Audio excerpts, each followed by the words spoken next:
नमस्कार। झारखंड की राजनीति पर कुछ नए उभरते सितारे हमारे सामने आ रहे हैं और जो झारखंड मंत्री परिषद का शपथ हुआ कुछ दिन पहले, उसमें एक नया नाम जो कि महगामा से विधायक हैं दीपिका पांडे सिंह, स्वास्थ्य मंत्री बनाया है मुख्यमंत्री हेमंत सोरेन ने।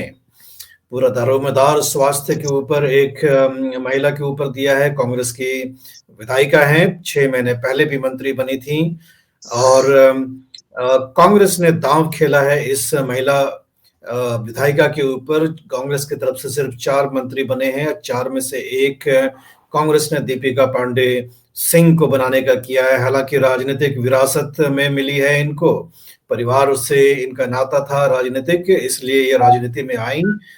लेकिन झारखंड के राजनीतिक पटल पर एक उभरते हुए सितारे के रूप में इनको देखा जा रहा है। हमारे साथ जुड़ रहे हैं वरिष्ठ राजनीतिक विश्लेषज्ञ और झारखंड मामले के बड़े जानकार अमित कुमार जी। अमित कुमार जी, स्वागत है आपका द राइजिंग हिल्स के इस स्पेशल प्रोग्राम में। नमस्कार मनीष जी, और रायसीना हिल्स के दर्शकों को भी अभिनंदन है। अमित जी से हम पूछना चाहेंगे कि क्या खास है, क्यों बनाया गया मंत्री दीपिका पांडे सिंह को? 6 महीना पहले भी क्यों बनाया गया था? ऐसा इनमें क्या टैलेंट है जो हेमंत सोरेन को लगा कि है स्वास्थ्य जैसा महत्वपूर्ण मंत्रालय इनको सुपुर्द किया गया? मनीष जी, दीपिका पांडे सिंह झारखंड की राजनीति में अब तो बहुत जानी पहचानी और पुरानी भी अब हम लोग बोल सकते हैं, क्योंकि उनका सेकंड टर्म एज ए विधायक वो एंटर कर गई हैं। तो ये उनका दूसरा टर्म है विधायक के तौर पर। और जैसा आपने बोला कि ये पॉलिटिकल फैमिली से आती हैं, तो हाँ, कुछ हद तक मैं सहमत हूँ, क्योंकि इनकी माँ प्रतिभा पांडे भी कांग्रेस की बड़ी नेता थी और महिला कांग्रेस की झारखंड राज्य की प्रदेश अध्यक्ष रही हैं, महिला कांग्रेस की। और इनका ससुराल पक्ष जो है, तो इनके ससुर अवध बिहारी सिंह 4 बार के महागामा के विधायक थे। और जब बिहार एकीकृत बिहार था, जब झारखंड अलग नहीं हुआ था, तो वहां ग्रामीण विकास मंत्री रह चुके हैं बिहार सरकार में। तो इस अर्थ में तो आप बिल्कुल सच बोले और सही बोले कि इनका एक पॉलिटिकल विरासत है। लेकिन मनीष जी, ये छात्र राजनीति से राजनीति कर रही हैं। ये युवा कांग्रेस में भी राष्ट्रीय सचिव रह चुकी हैं और युवा कांग्रेस में इनको राष्ट्रीय समिति में भी रखा गया था। तो इनका पॉलिटिक्स से बहुत पुराना नाता है और सड़क की राजनीति भी की है दीपिका पांडे। और मैं आपको एक बात और बता दूं, इनकी क्या खासियत है कि ये सरकार में रहते हुए भी, जब पिछली सरकार में कांग्रेस, आरजेडी और जेएमएम की ज्वाइंट सरकार पिछले 2019 और 2024 में, जो हेमंत सोरेन जब मुख्यमंत्री थे और ये सरकार का हिस्सा थी, तब भी सरकार की गलत नीतियों के का मुखर होकर पब्लिक डोमेन में आकर ये आलोचना करती देखी जाती थी। तो पब्लिक को ये पसंद आता है। अगर नेता आज के दिन में पब्लिक लाइफ में सच बोलता हुआ आपको बहुत कम दिखेगा, वो जस्टिफाई करता है अपनी। अगर किसी बड़े पार्टी का हिस्सा है तो उसकी अगर कुछ पॉलिसी इधर उधर भी है तो आपको जस्टिफाई करता हुआ नजर आएगा, या शांत होगा, अपना विचार तो व्यक्त नहीं करता है हर मुद्दे पर। तो दीपिका उस मामले में लगातार खुलकर बोलती आई हैं। और मनीष जी, इनका ग्राफ जो बढ़ा उसमें कुछ कुछ इनका त्याग भी है। जैसे 2019 और 24 के बीच में विधायक थी और जब लोकसभा का चुनाव हो रहा था तो इनको गोड्डा से कांग्रेस का प्रत्याशी इनके नाम की घोषणा हुई थी। लेकिन उसके बाद कुछ 10 दिन इनके घोषणा के बाद इनका नाम वापस ले लिया गया था और प्रदीप यादव को गोड्डा से कांग्रेस उम्मीदवार बना दिया था। तो वैसे वक्त में ये कभी भी उस फैसले का विरोध नहीं की और खुलकर प्रदीप यादव का इलेक्शन में साथ दिया। इतना साथ दिया मनीष जी, हालांकि प्रदीप यादव चुनाव तो हार गए, क्योंकि आपको पता है झारखंड में किसी भी नॉन ट्राइबल सीट से इंडिया अलायंस के किसी पार्टनर को कोई सफलता नहीं मिली थी। तो प्रदीप यादव भी चुनाव तो हार गए, लेकिन महागामा विधानसभा में कांग्रेस को बढ़त मिली थी लोकसभा चुनाव में भी।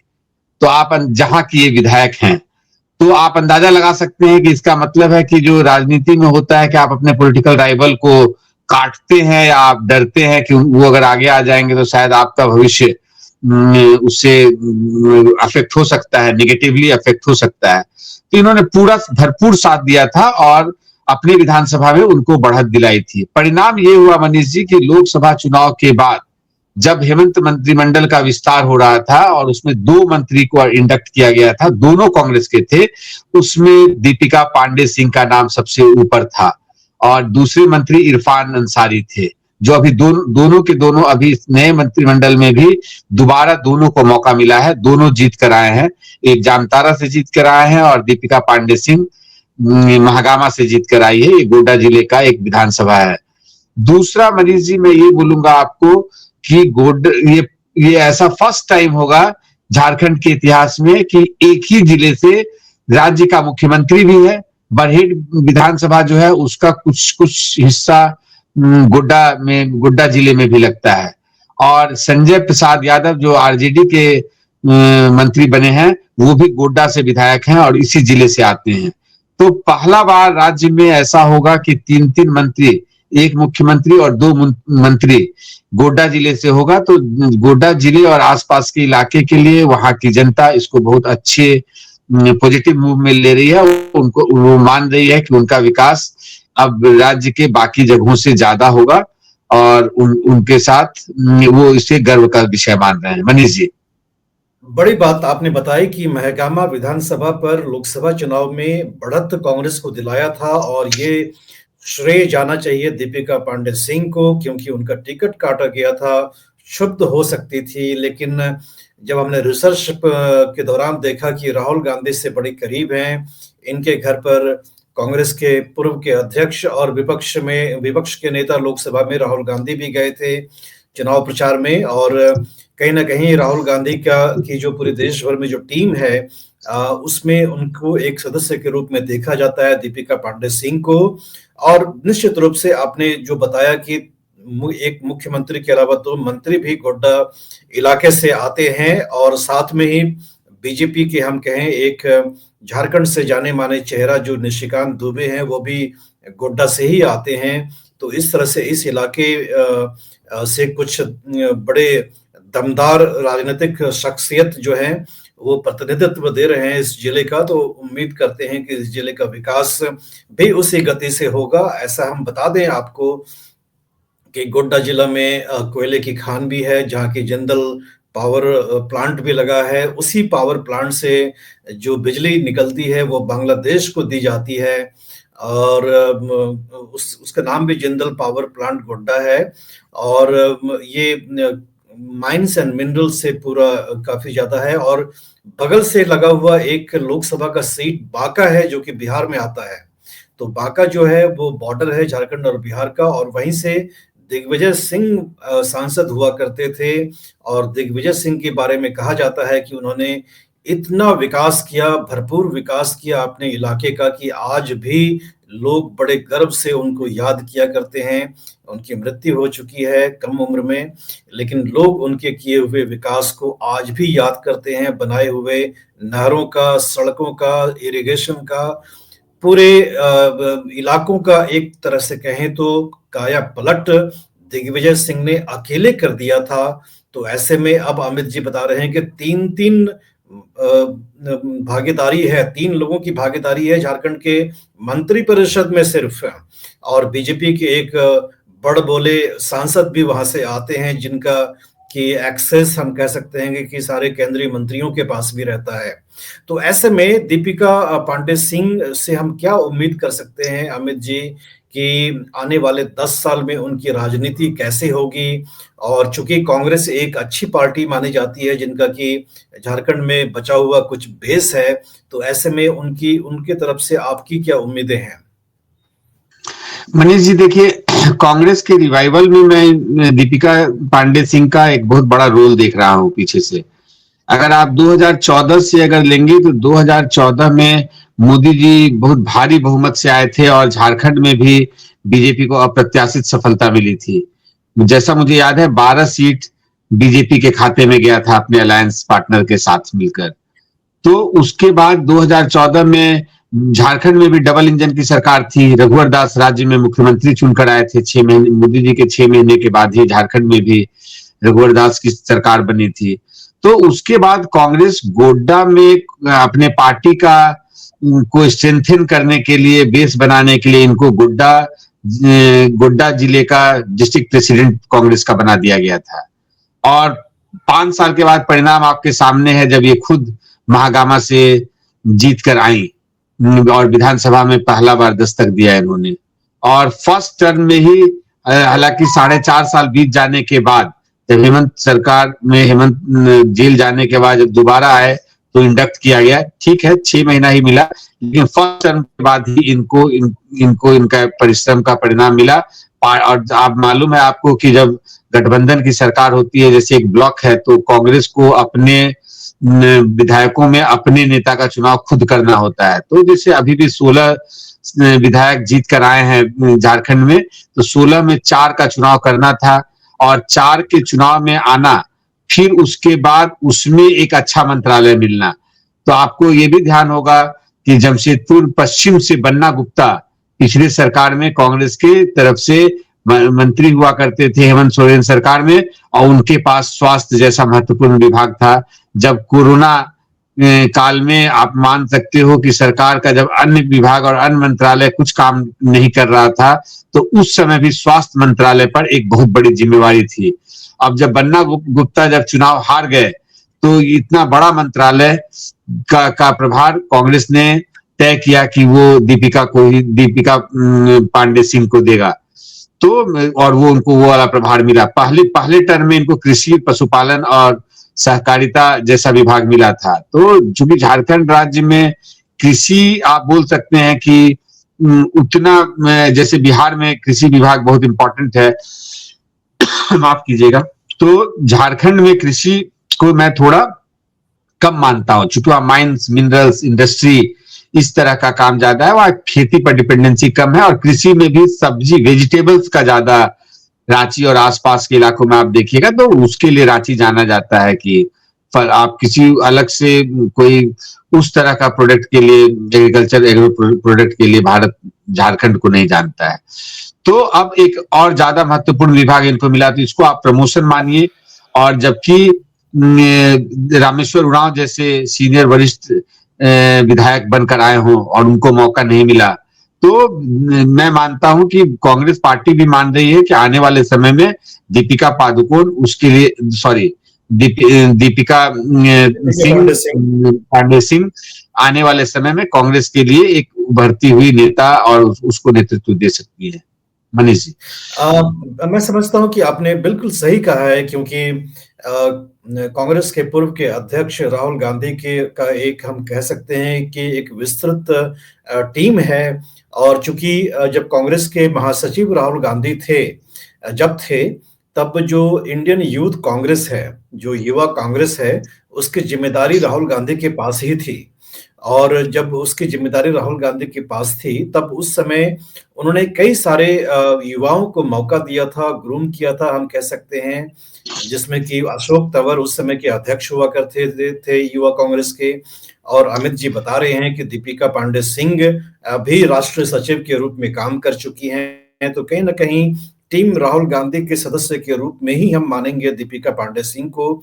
और दिग्गजों के बीच मंत्री बन जाना बहुत बड़ी बात है, और कहीं ना कहीं राहुल गांधी का स्पष्ट रूप से आशीर्वाद इनको प्राप्त है।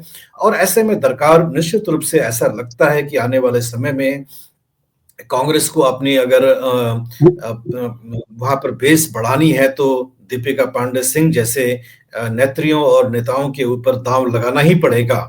एक बात हम यहाँ पर और कहना चाहेंगे अमित जी कि ये जो गोड्डा का इलाका है, ये कुछ खास है। यहाँ पर काम करने के लिए कुछ ज्यादा ही है, क्योंकि पहला तो ये कि देवघर इस जिले के अंदर आता है, और देवघर ऐसा एक जगह है जहाँ की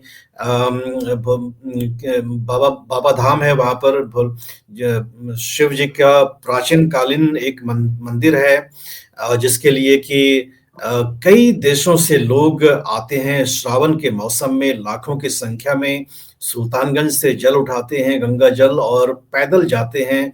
कुछ डाक बम होते हैं जो कि दौड़ करके जाते हैं और जल चढ़ाते हैं। और एम्स भी देवघर में आया है, और देवघर में एयरपोर्ट भी आया है। और देवघर से ही लगा हुआ जसेडी और मधुपुर इलाका है, जहाँ के कुछ उद्योग भी है। तो ये मैं इसलिए कह रहा हूँ कि इस क्षेत्र में काम करने की गुंजाइश काफ़ी है।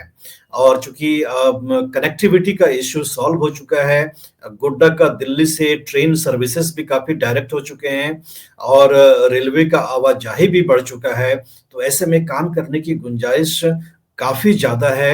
अमित जी, एक और मैं बात कहना चाहूँगा, सरकार का एक स्कीम है प्रिमिटिव वल्नरेबल ट्राइबल ग्रुप्स, जिनके लिए प्रधानमंत्री नरेंद्र मोदी ने केंद्रीय योजना अभी चुनाव से पहले झारखंड से ही शुरू किया था। तो ये जो प्रिमिटिव वल्नरेबल ट्राइबल ग्रुप्स हैं, वो बड़े संख्या में आपके संथाल परगना में भी पाए जाते हैं, जिनका रहन-सहन आम लोगों से काफ़ी दूर होता है, पेड़ पर ही रहते हैं अभी भी, और उनकी जो सांस्कृतिक विरासत है वो अलग, बहुत ही अलग है। तो ऐसे में दीपिका जी के लिए आप क्या उम्मीदें करेंगे कि आने वाले 5 साल में सरकार में ऐसा वो क्या करें कि स्वास्थ्य पर अपना वो छाप छोड़ जाए? मनीष जी, जैसे मैं बता रहा था, दीपिका जी बहुत पढ़ी लिखी महिला भी हैं।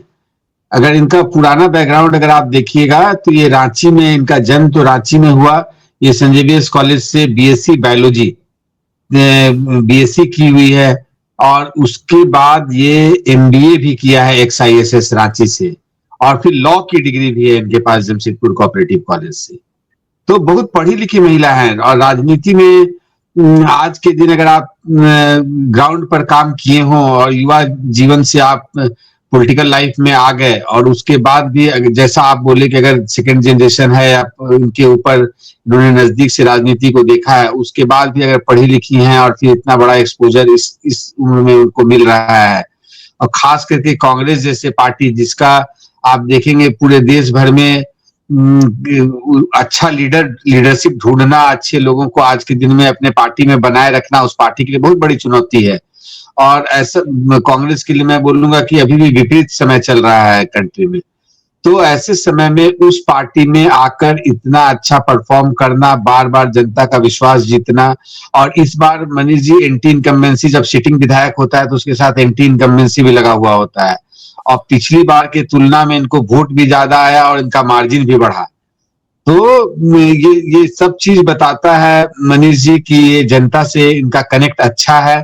और जब स्वास्थ्य जैसा इंपॉर्टेंट मंत्रालय मिला हो, तो अब आप ट्राइबल क्षेत्र में जो आप बात कर रहे थे कि ट्राइबल जो प्रिमिटिव ट्राइब है या जो बाकी ट्राइबल्स हैं, स्वास्थ्य उनके लिए बहुत बहुत इंपॉर्टेंट मंत्रालय है, और बहुत तरह की बीमारियां उनके अंदर है। मतलब आप देखेंगे उनके जीवन में तो उनका स्वास्थ्य अवेयरनेस, उनका, हालांकि अगर आप देखेंगे आदिवासियों के जीवन में जाएंगे तो बहुत सफाई से रहते हैं। कुछ एक चीज तो उनसे बाकी देश के लोगों को सीखने की जरूरत है। अगर उनका रहन सहन और बाकी सब चीज आप देखेंगे तो बहुत प्रकृति के बहुत नजदीक रहते हैं, बहुत सफाई से रहते हैं। और जो थोड़ी बहुत विकृति आई है तो लोग बताते हैं कि बाहरी दुनिया के संपर्क के कारण उनमें विकृति आई है। नेचुरली उनमें कोई विकृति नहीं थी, उनका कोई महत्वाकांक्षा, आर्थिक महत्वाकांक्षा उनका कोई बहुत बड़ा नहीं है। जो मैं बड़े समुदाय की बात कर रहा हूँ जिसको असली ट्राइबल्स बोलते हैं, प्रिमिटिव बोलते हैं।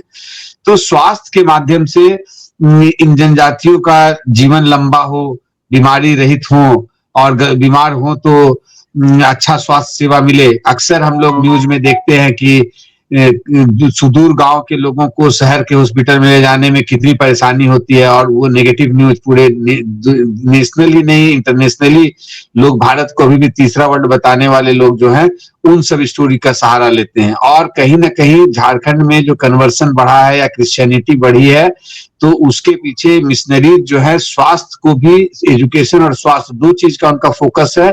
तो अगर सरकार का स्वास्थ्य व्यवस्था अगर मजबूत होगा तो लोग को किसी प्राइवेट और किसी दूसरे ऑर्गेनाइजेशन पे डिपेंडेंसी उनका बिल्कुल कम होगा, और आप इनकी संस्कृति को भी बचा पाएंगे और इस ट्राइब को भी आप विकसित कर पाएंगे, और इनको इनका ओरिजिनलिटी को सेव बचाते हुए आप विकास, जिसको सही विकास कहते हैं, वो होगा। तो इनके लिए बहुत बड़ा अवसर भी है, और आने वाले समय में इन पर सबका नजर होगा और कांग्रेस के बड़े नेता के रूप में उभरेंगी अगर इनका विभाग के साथ साथ ये सफल होती है अपने काम में। तब मनीष जी।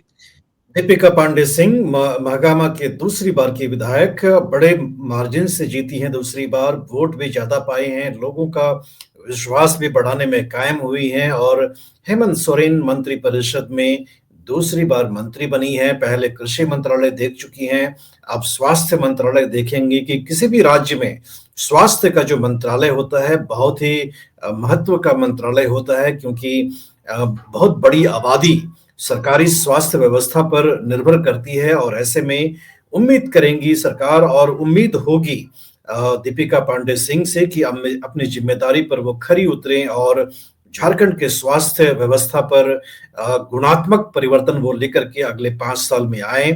अमित जी, आपने हमें दीपिका पांडे सिंह से परिचय कराया और उनके कई सारे पहलुओं के बारे में हमें अवगत कराया, उसके लिए बहुत बहुत धन्यवाद। दर्शकों से विशेष गुजारिश है कि चैनल को सब्सक्राइब करना बिल्कुल भी ना भूलें और लिंक बहुत ही बड़े मात्रा में अपने दोस्तों रिश्तेदारों के साथ साझा भी करें, ताकि हम आपके साथ सार्थक संवाद ऐसे ही करते रहें। अमित जी, बहुत बहुत धन्यवाद। धन्यवाद मनीष।